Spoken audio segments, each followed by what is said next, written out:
Philippine President-elect Ferdinand Marcos, on Friday vowed to foster stronger and deeper Philippines-China relations during his 6-year administration. The newly elected Philippine leader lauded China's role in helping the Philippines in the fight against the COVID-19 pandemic, and pledged to uphold an independent policy.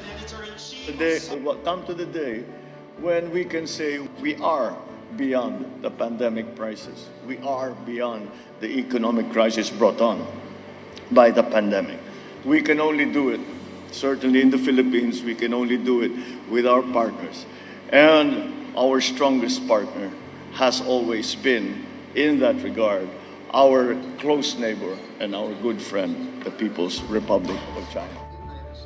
And this is what we feel is best in the national interest. And I think it is to be advantageous not only to our friends in China, but to all our friends around the world.